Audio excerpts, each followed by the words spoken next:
નમો નમઃ. કૃષ્ણમ દ્વૈપાયનમ વંદે. Doctor વંદનાબેન S Thakkar, અધ્યક્ષા, સંસ્કૃત વિભાગ. પ્રિન્સિપાલ ડૉક્ટર હિનાબેન પટેલ. સ્ટાફ પરિવાર તથા વિદ્યાર્થીની બહેનો. મણિબેન એમ.પી. શાહ મહિલા આર્ટ્સ કોલેજ કડીમાં સંસ્કૃત વિભાગ દ્વારા દર વર્ષે અષાઢ સુદ પૂર્ણિમા એટલે કે ગુરુ પૂર્ણિમાએ વ્યાસ પૂર્ણિમાની ઉજવણી કરવામાં આવે છે. કોલેજ પરિવાર તથા વિદ્યાર્થીની બહેનો દ્વારા વેદવ્યાસનું તથા તેમના ગ્રંથોનું પૂજન કરવામાં આવે છે તથા વિદ્યાર્થીની બહેનો દ્વારા મહાભારતના શ્લોકનું ગાન તથા વિવિધ વિષયો જેવા કે વેદવ્યાસનું જીવન, મહાભારતમાં મળતી વિવિધ ગીતાઓ, મહાભારતકાલીન સંસ્કૃતિ વગેરે વિષયો ઉપર તેઓ પોતાના વિચારોને રજૂ કરે છે. આ વર્ષે કોવિડ-19ને કારણે વ્યાસ પૂર્ણિમાની ઉજવણી કરી શકાય તેમ ન હોવાથી જ્યારે ઓનલાઈન શિક્ષણ કરવાનું છે ત્યારે આપણે આજે ગુરુ પૂર્ણિમાના પાવન અવસરે વેદવ્યાસને ઓનલાઈન સ્મરણાંજલિ આપી વ્યાસ પૂર્ણિમાની ઉજવણી કરીશું. નારાયણમ નમસ્કૃત્યમ નરમ ચૈવ નરોત્તમમ દેવીમ સરસ્વતીમ ચૈવ તતો જયમુદીરયેત. નમોસ્તુ તે વ્યાસ વિશાલબુદ્ધે ફુલ્લારવિંદાયતપત્રનેત્ર येन त्वया भारततैलपूर्णः प्रज्वालितो ज्ञानमयः प्रदीपः. नमः सर्वविदे तस्मै व्यासाय कविवेधसे चक्रे पुण्यं सरस्वत्या यो वर्षम् इव भारतम्. अचतुर्वदनो ब्रह्मा द्विबाहु अपरो हरिः अभाललोचनः शम्भु भगवान् बादरायणः.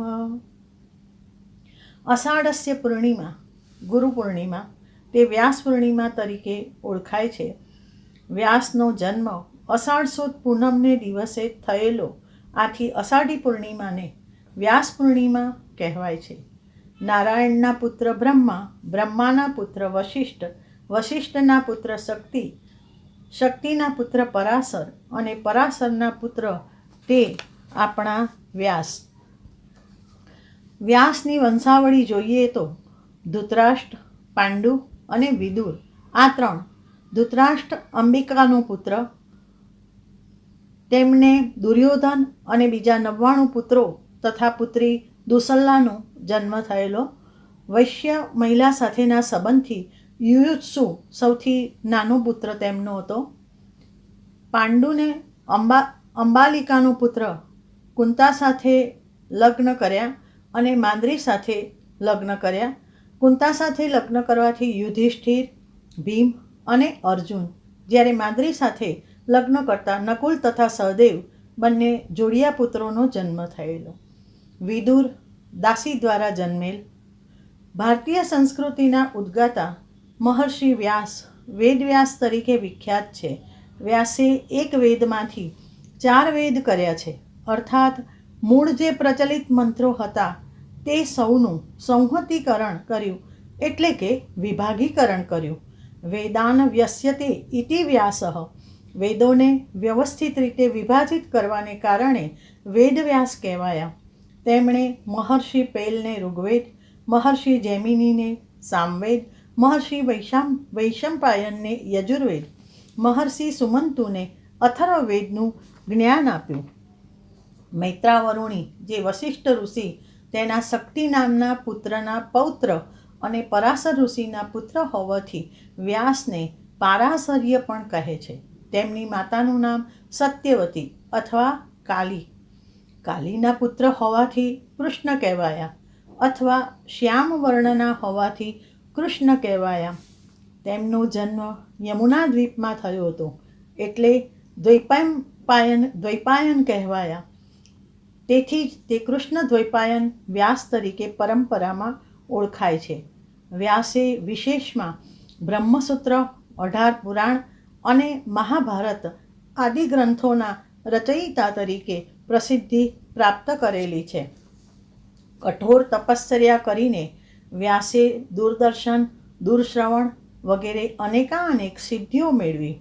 તેમના ગ્રંથમાં જગતની તમામ વાતો હોવાથી વ્યાસોચ્છિષ્ટમ જગત સર્વમ કહેવાય છે. આખું જગત વ્યાસનું ઉચ્છિષ્ટ છે. તેઓ વૈદિક સંસ્કૃતિના પુનરુદ્ધારક, ક્રાંતદર્શી, ક્રાંતિકારી, કવિ, ઋષિ, મેધાવી અને સત્યનિષ્ઠ હતા.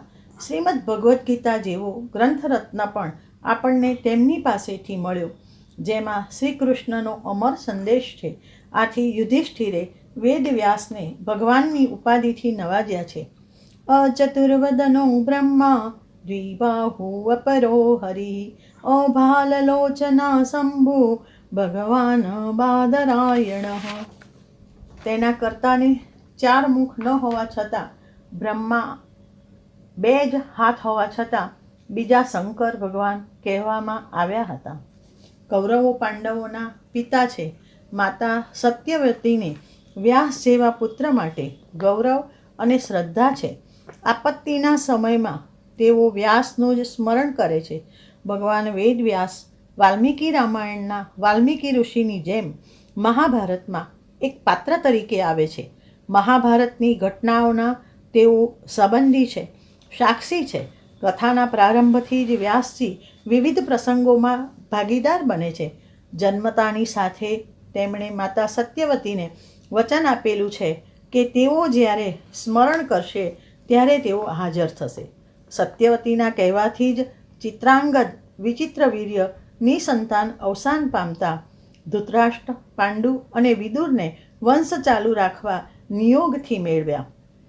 યુધિષ્ઠિરના રાજસૂય યજ્ઞમાં તેઓ બ્રહ્માના સ્થાને હતા. પાંડવોને વનવાસ દરમિયાન ધીરજ રાખવાનો ઉપદેશ પણ તેમણે જ આપેલો. આ ઉપરાંત તેમણે પ્રતિસ્મૃતિ વિદ્યા એટલે કે ઇન્દ્ર અને રુદ્ર પાસેથી અનેક શસ્ત્રાસ્ત્ર પ્રાપ્ત કરવાની વિદ્યાનો ઉપદેશ પણ અર્જુનને આપ્યો હતો. વ્યાસે કુરુક્ષેત્રમાં તપશ્ચર્યા કરી હતી, જે વ્યાસવન અથવા વ્યાસસ્થલીના નામે તરીકે પ્રસિદ્ધ છે. બીજા પણ કેટલાક સ્થળો વ્યાસસ્થળ તરીકે જાણીતા છે. વ્યાસવન કુરુક્ષેત્રમાં, વ્યાસાશ્રમ હિમાલય પર્વતમાં બદ્રિકાશ્રમ પાસે, વ્યાસકાશી વારાણસીમાં રામનગર પાસે. વ્યાસને ધ્રુતાજી અપ્સરાથી થયેલ પુત્ર શુક અર્થાત શુકદેવ. તેમના જ્ઞાની પુત્ર શુકને વ્યાસે સૃષ્ટિક્રમ તથા યુગધર્મ, બ્રહ્મપ્રલય અને મહાપ્રલય, મોક્ષધર્મ, ક્રિયાફળ વગેરેનો ઉપદેશ આપ્યો હતો. શુકદેવે પરીક્ષિતને ભાગવત કથા સંભળાવી હતી. મહાભારત યુદ્ધ સમયે વ્યાસે ધૃતરાષ્ટ્રને દિવ્ય દ્રષ્ટિ આપવાનું કહ્યું, પરંતુ ધૃતરાષ્ટ્રે યુદ્ધના રૌદ્ર સ્વરૂપને જોવાની અક્ષમતા બતાવી. તેથી સંજયને દિવ્ય દ્રષ્ટિ આપી પછી યુદ્ધ સમાપ્ત થતાં જ તે પાછી લઈ લીધી. સાત્યકીએ સંજયને પકડીને મારવાનો પ્રયત્ન કર્યો હતો, ત્યારે વ્યાસે જ સંજયની રક્ષા કરી હતી. પુત્રવધથી દુઃખી ગાંધારી પાંડવોને શાપ આપવા જતી હતી, ત્યારે અંતર્જ્ઞાનથી જાણીને વ્યાસજીએ તેને વારી તથા તેના મૃત પુત્રોનું તેને અને ધૃતરાષ્ટ્રને દિવ્ય દ્રષ્ટિ પ્રદાન કરીને ગંગાના પ્રવાહમાં દર્શન કરાવ્યું હતું. ભારત યુદ્ધ પછી તેમણે યુધિષ્ઠિરને સદુપદેશ આપ્યો હતો.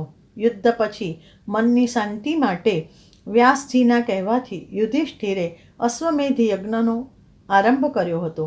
અશ્વમેધ યજ્ઞ પછી યુધિષ્ઠિરે પોતાનું બધું જ રાજ્ય વ્યાસજીને અર્પણ કર્યું, પરંતુ નિસ્પૃહી વ્યાસજીએ તે યુધિષ્ઠિરને પુનઃ અર્પણ કર્યું. સમગ્ર ધન સંપત્તિ બ્રાહ્મણોને દાનમાં આપી દેવાની આજ્ઞા કરી. પુરાણોમાં વ્યાસ ચિરંજીવ હોવાનું કહેવાય છે. મહાભારત અલંકારોની દ્રષ્ટિએ જોઈએ તો મહાકાવ્યોમાં સ્થાન પામે છે. સંસ્કૃત ભાષામાં રચાયેલા મહાકાવ્યો મુખ્યત્વે 2 પ્રકારના ગણી શકાય છે. મહાકાવ્યો, નૈસર્ગિક મહાકાવ્યો અને અલંકૃત મહાકાવ્યો. નૈસર્ગિક મહાકાવ્યો અર્થાત એપિક ઓફ ગ્રોથ અર્થાત આર્ષ મહાકાવ્યો અથવા તો વીરચરિત મહાકાવ્યો એને કહી શકાય છે, જેમાં રામાયણ અને મહાભારતને આપણે મૂકી શકીએ છીએ. અલંકૃત મહાકાવ્ય અર્થાત એપિક ઓફ આર્ટ અર્થાત પ્રશિષ્ટ મહાકાવ્યો અર્થાત પંચ મહાકાવ્યોને આપણે એની અંદર મૂકી શકીએ છીએ. આમ મહાભારત સંસ્કૃત ભાષાના બે ઇતિહાસ ગ્રંથોમાંનો એક ઇતિહાસ ગ્રંથ, વિશ્વનું શ્રેષ્ઠ ભવ્યોદાત્ત મહાકાવ્ય. તેનું કદ ઇલિયડ અને ઓડિસીના એકત્ર વિસ્તાર કરતાં લગભગ 8 ગણું મોટું છે. તેમાં 1,00,000 શ્લોક હોવાથી શતસાહસ્ત્રી સંહિતા તરીકે તે ઓળખાય છે. ભારતીય રાષ્ટ્રીય પ્રજ્ઞાનું તે વીરકાવ્ય છે. મહાભારતને વ્યાસજીએ પોતે જ કાવ્ય એવું નામ આપેલ છે. કૃતમ મયેદમ ભગવન કાવ્યમ પરમ પૂજિતમ. કાવ્ય કહ્યું છે માટે કાવ્ય કહેવાશે. જીવન સ્પર્શી સર્વ બાબતોનો મહાસંગમ તથા લોકકથાઓનો ભંડાર હોય તે પંચમો વેદ લોકવેદ કહેવાયો છે. કર્મશાસ્ત્ર અને મોક્ષશાસ્ત્રનો તે અજોડ રસસભર ગ્રંથ છે. સત અને અસતનો સંઘર્ષ તેમાં જોવા મળે છે. આ મહાકથામાં વિરલ ગુણ દોષનો સમન્વય છે. જેને આપણે સર્વગુણ સંપન્ન માનતા હોઈએ તેમાં પણ દોષ હોય જ છે અને દુષ્ટ માનીએ તેમાં પણ ગુણની પ્રતીતિ થાય છે. મહાભારતના 18 પર્વ છે.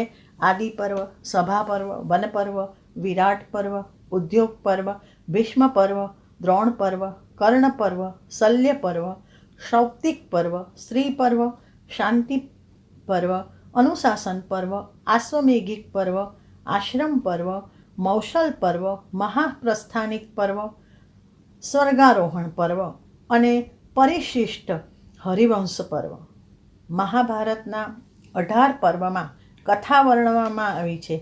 મહર્ષિ વ્યાસે હિમાલયના નરનારાયણ પર્વત પાસે બદ્રી ક્ષેત્રમાં 3 વર્ષ રહી આ અમર મહાકાવ્યની રચના કરી.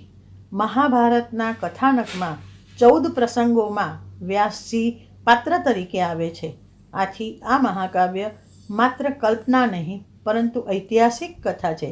નક્ષત્ર ગ્રહ યોગથી નિશ્ચિત કરાયું છે કે મહાભારત યુદ્ધ ઈસવીસન પૂર્વે 3137માં થયું હશે.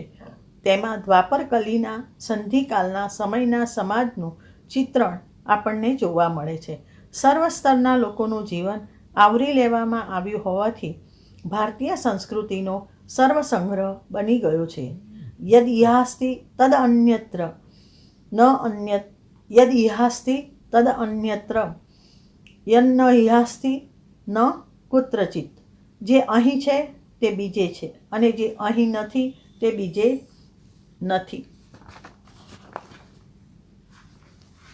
આ વાતની પ્રતીતિ મહાભારતના અધ્યયન પરથી અવશ્ય થાય છે. મહાભારત ઇતિહાસ, વેદ, ધર્મશાસ્ત્ર, નીતિશાસ્ત્ર, રાજનીતિ અને અર્થશાસ્ત્ર, મોક્ષ, સાંખ્યશાસ્ત્ર, વેદાંતશાસ્ત્ર, કળાઓ, વિજ્ઞાન બધું જ ધરાવતો ગ્રંથ હોવાથી તે ભારતીય વિદ્યાઓ અને સંસ્કૃતિનો પ્રથમ સર્વસંગ્રહ છે. આથી જ ઉપર કહેલું સાર્થક છે. શ્રીમદ્ ભગવદ્ ગીતા ભીષ્મ પર્વનો જ એક અંશ છે. અનુશાસન પર્વમાં પ્રસિદ્ધ વિષ્ણુ સહસ્ત્ર ઉપર 7મી સદીમાં શંકર જેવા આચાર્યે ભાષ્ય રચ્યું છે. આ જ બાબત તેના મહત્વને સિદ્ધ કરે છે. કેટલાક પ્રકૃતિ વર્ણનો તો સમસ્ત સંસ્કૃત સાહિત્યમાં અનુપમ ગણાયા છે. શાશ્વત જ્ઞાનનો આગાર હોય વ્યાસે અહીંયા જ્ઞાનમય પ્રદીપ પ્રગટાવ્યો છે. તે અંજલિ સાર્થક છે. પ્રજ્વાલિતો જ્ઞાનમય પ્રદીપ. યુદ્ધકળા અને શાંતિકળાનું નિરૂપણ પણ સુંદર રીતે થયું છે. માનવ જીવનના ઉદ્વીકરણ માટે અત્યંત ઉપયોગી સુભાષિત રત્નોનો સાર્થક સંગ્રહ પણ ભારત રત્ન નામથી પ્રગટ થયો છે. આટલા મોટા વિશાળ પટમાં પણ સંકલનની એક સૂત્રતા બરાબર જળવાઈ રહે છે. સંકલન મનમાં ગોઠવીને મહર્ષિ વેદવ્યાસે સરસ્વતી માતાની સૂચનાથી ગણપતિને લય્યો થવા સમજાવ્યા. શ્લોક પ્રવાહ અટકે નહીં તેવી ગણપતિની શરતની સામે વ્યાસજીએ સમજ્યા વિના કંઈ નહીં લખવાની બાંહેધરી તેમની પાસેથી મેળવી. આથી આગળના શ્લોકો ગોઠવવા સમય જોઈતો હોય ત્યારે એક કૂટ શ્લોક આપે, જેનો સંદર્ભાનુસાર અર્થ શોધવા ગણપતિ મથે એટલામાં બીજા શ્લોક તૈયાર થઈ જતા. ગ્રંથનો મોટો હિસ્સો પૂર્વ પ્રચલિત કથાઓના ઉપાખ્યાનોએ રોક્યો છે. તેમની રજૂઆત પણ અતિ સુંદર છે, તેથી તે પ્રભાવક બન્યા છે. તેમાં પણ સાવિત્રી આખ્યાનથી પ્રભાવિત જર્મન વિદ્વાન વિન્ટરનિટ્સે તેના રચયિતા કવિને સર્વકાલીન સર્વશ્રેષ્ઠ મહાકવિ તરીકે નવાજ્યા છે. મહાભારતનું કેન્દ્રબિંદુ માનવ અને ધર્મ છે. તે સ્પષ્ટપણે કહે છે, મનુષ્ય કરતાં વધારે સારું કાંઈ નથી. જ્યાં ધર્મ છે ત્યાં જ વિજય છે. અતો ધર્મ તતો જય. મહાભારતની ભાષા શૈલી સરળ, શુદ્ધ, ગંભીર તથા ગૌરવાન્વિત છે. મહાભારતના 3 સંસ્કરણો થયા: જય, ભારત અને મહાભારત. આજે આ ત્રીજી સંવર્ધિત આવૃત્તિ જ આપણી સમક્ષ છે. જુદી જુદી 12 લિપિઓમાં લખાયેલ છે. 1259 પ્રતિનિધિ હસ્તપ્રતોને આધારે દેશી વિદેશી વિદ્વાનોના સહયોગથી પુણેના ભાંડારકર ઓરિએન્ટલ રિસર્ચ ઇન્સ્ટિટ્યૂટે 1919થી 1966 સુધીની કાળજીભરી મહેનતના ફળ સ્વરૂપે સમગ્ર મહાભારત અને પરિશિષ્ટરૂપ હરિવંશની સમીક્ષિત આવૃત્તિ 19 ભાગમાં પ્રકાશિત કરી છે. મહાભારત પર ઘણી ટીકાઓ લખાઈ છે. તેમાં સૌથી પ્રાચીન ટીકા જ્ઞાનદીપિકા, જે આદિ પર્વ, સભા પર્વ, ઉદ્યોગ પર્વ અને ભીષ્મ પર્વ પર લખાયેલી છે. બીજી ટીકા માત્ર શાંતિ પર્વ પર વૈશંપાયન નામના વિદ્વાને 1150માં લખેલી છે.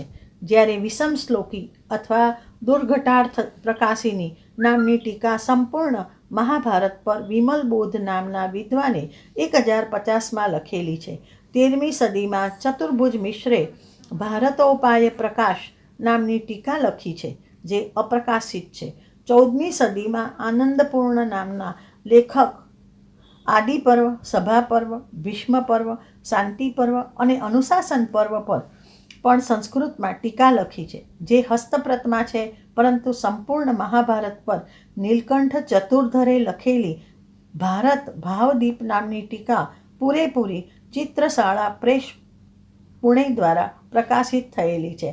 આમ મહાભારત અને વેદવ્યાસ વિશે જેટલું કહીએ તેટલું ઓછું પડે તેમ છે. આવા વેદવ્યાસને મારા કોટી કોટી પ્રણામ. ગુરુ પૂર્ણિમાની સર્વને હાર્દિક શુભકામના. અસ્તુ.